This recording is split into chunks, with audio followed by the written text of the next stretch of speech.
नमस्कार, मैं विशाल। एक बार फिर से आप सभी का स्वागत है। असदुद्दीन ओवैसी को अक्सर बीजेपी का बी टीम कहा जाता है, तो सवाल हमेशा तो दोनों के ऊपर उठते ही रहे। लेकिन सवाल यूं ही नहीं उठते, सवाल के पीछे कुछ सच्चाई भी है जिसके ऊपर बात करना जरूरी है। अब याद है पार्लियामेंट में अमित शाह का वो स्पीच, कैसा अमित शाह गिड़गिड़ा रहे थे जब असदुद्दीन ओवैसी के ऊपर गोली चली थी, चलवाई गई थी। कैसे चला था कि जो भी हमलावर था वो ओवैसी के पैर में गोली मारना चाहता था। अमित शाह असदुद्दीन ओवैसी के सामने गिड़गिड़ा रहे थे कि ओवैसी साहब आप सुरक्षा ले लीजिए ताकि हमारी चिंता दूर हो जाए। अब देश का गृह मंत्री इस तरह से किसी एक मेंबर ऑफ पार्लियामेंट के सामने गिड़गिड़ाए और असदुद्दीन ओवैसी आपको पता है ड्रामे कर रहा था कि नहीं हमें सुरक्षा चाहिए ही नहीं। लेकिन अमित शाह गिड़गिड़ा रहे थे कि आपकी हमेशा चिंता बनी होती है। चिंता क्यों ना बने? एक स्टार प्रचारक जो ध्रुवीकरण के आधार पर वोट दिलवाता है उसके लिए चिंता तो लाजमी ही है। ऐसा नहीं है कि पहले भी सवाल नहीं उठे। पहले भी सवाल उठे थे।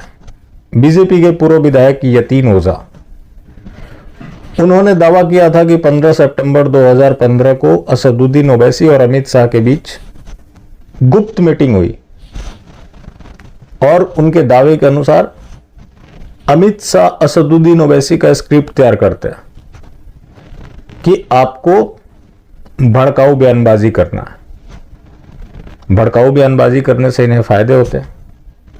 आपको पता है कि हर एक्शन का रिएक्शन होता है, तो उधर से लामबंदी होती है और लामबंदी ना भी हो तो वोटों का तो बंटवारा हो ही जाता है। तो दूसरी तरफ रही बात हिंदुओं की, तो उनको देखकर हिंदू भी कंसोलिडेट हो जाता है, जिसका फायदा उठाती है बीजेपी। तो इस तरह से बैठे बिठाए वोट मिल जाना एक मेंबर ऑफ पार्लियामेंट के द्वारा कितना कमाल का मास्टर स्ट्रोक है। और ये असदुद्दीन ओवैसी तक ही सीमित नहीं है। एक वीडियो मैंने शेयर किया था सूरत खाल का, जो कि बीजेपी आरएसएस से 30 साल से जुड़े हुए हैं, कर्नाटक के रहने वाले। उनके दावे के अनुसार बीजेपी एसडीपीआई को फंडिंग करती है ताकि वो खड़े हों और जो मुस्लिम वोट है उसका बंटवारा हो। अब गुजरात चुनाव को लेकर इनकी बैठक हुई है, जिसको लेकर खासी चर्चा हो रही है। लेकिन उस बैठक का कुछ और मतलब बताया जा रहा है, लेकिन मतलब कुछ और है। और जो सच्चाई है वो इनकी विरोधाभासी बातों से ही सामने आ जा रही है। वहां जो अहमदाबाद में मीटिंग हुई है, वो मीटिंग हुई है बीजेपी के मेयर किरीट परमार, बीजेपी के नेता धर्मेंद्र शाह और असदुद्दीन ओवैसी की पार्टी का प्रदेश अध्यक्ष साबिर काबलीवाला। तीनों के बीच सीक्रेट मीटिंग हुई है, जिसका फोटो सामने आ गया। इस बार एआईएमआईएम ने खंडन किया है कि इसका राजनीति से कोई लेना देना नहीं है। वो फैक्ट्री चलाते हैं, तो वो ट्रीटमेंट प्लांट के रिगार्डिंग बात कर रहे थे। अब एक चीज देखिए, साबिर काबलीवाला को बात करना था और बीजेपी नेता और बीजेपी के मेयर उनके ऑफिस गए, जहां बताया जा रहा है कि राजनीति के ऊपर चर्चा हुई। वो चर्चा किस तरह की हो सकती है? अहमदाबाद में असदुद्दीन ओवैसी की पार्टी का पार्षद भी है और कुछ एरिया है जो मुस्लिम डोमिनेंट है, जहां असदुद्दीन ओवैसी का अच्छा खासा प्रभाव है। लेकिन बाकी हिस्सों में ज्यादा इनका कोई प्रभाव नहीं है। लेकिन कुछ ही सीट पर ये चुनाव लड़ेंगे, भड़काऊ बयानबाजी करेंगे, जिसका अल्टीमेटली फायदा भारतीय जनता पार्टी को मिलेगा, जैसा कि अब तक होता है। इसको लेकर आम आदमी पार्टी ने भी सवाल खड़े किए हैं और खुद अब सवालों के भी घेरे में। गुजरात के राजनीतिक समीकरण की बात करें तो जो इनका प्रदेश अध्यक्ष है गोपाल इटालिया, जो कि पाटीदार आंदोलन से जुड़े हुए हैं, जिस कम्युनिटी से अरविंद केजरीवाल को ज्यादा उम्मीद है। दूसरा, बीजेपी से किसान भी नाराज बताया जा रहा है और जो पशुपालक कम्युनिटी है वो बीजेपी से खासे नाराज है। बीच में एक वीडियो आया था, आपने देखा होगा, जब लोगों ने गाय भैंस को सरेआम सड़क पर छोड़ दिया था, क्योंकि इन्होंने एक अध्यादेश पारित किया है कि शहर में कोई भी पशुपालन करता है तो उसके खिलाफ कानूनी कार्रवाई की जाएगी, जिसकी वजह से वो कम्युनिटी नाराज है। रही बात कांग्रेस की, तो उसका ग्रामीण क्षेत्रों में अच्छा खासा प्रभाव है, और खास करके जो आदिवासी एरिया है वहां कांग्रेस का प्रभाव है। अब किस तरह के समीकरण बनते हैं तो आने वाला समय बताएगा। ये भी हो सकता है कि वहां पे त्रिशंकु हो जाए, तो ये तो खैर रही पॉसिबिलिटी की बात, लेकिन सर्वे के सहारे भी खेला जा रहा है।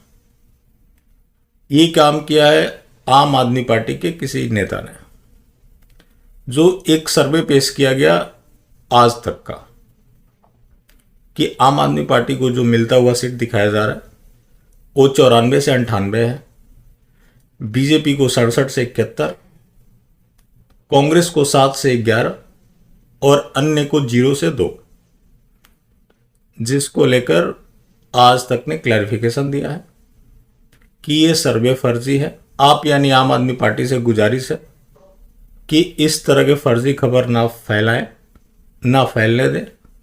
इंडिया टुडे ग्रुप ने ऐसा कोई सर्वे नहीं किया है, तो फर्जी सर्वे के आधार पर भी लोगों को बरगलाया जा रहा है, जो कि ये आम आदमी पार्टी का खेल है। तो इस तरह से गुजरात की राजनीति चल रही है। अभी आने वाले चुनाव में वो जो भी अभी क्यास लगाए जा रहे हैं उसके ऊपर पर्दा उठ जाएगा। लेकिन आप एक चीज देख सकते हैं कि राजनीति के लिए कितने गंदे खेल खेले जा रहे हैं। जो बीजेपी असदुद्दीन ओवैसी की पार्टी के साथ सीक्रेट मीटिंग कर रही है, इस तरह की डील कर रही है, कब तक? जब तक हिंदू बहुलता में।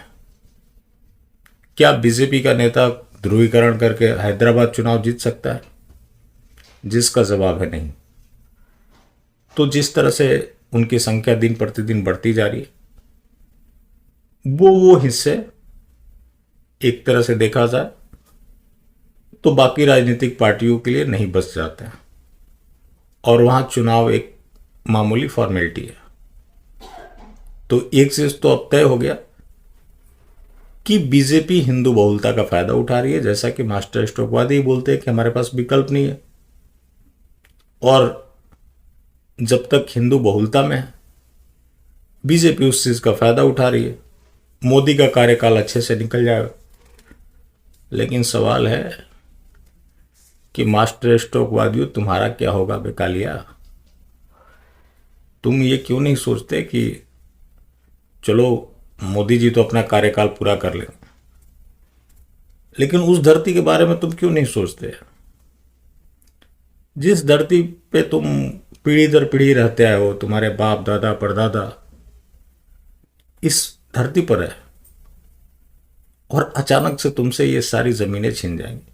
सबकी छीनेंगी, लेकिन मास्टर स्ट्रोकवादियों, तुम ज्यादा कमजोर प्राणी हो तो तुम्हें टोपी भी पहनना पड़ेगा। बातें कड़वी है, लेकिन इस सच्चाई को तुम्हें स्वीकार करना ही पड़ेगा। चलिए, बाकी जिंदा रहें तो फिर मिलेंगे, और मिलते रहेंगे तो जिंदा रहेंगे। मिलना जुलना जारी रखें, लेकिन हाँ, मास्टर स्ट्रोकवादी बिल्कुल भी ना हो।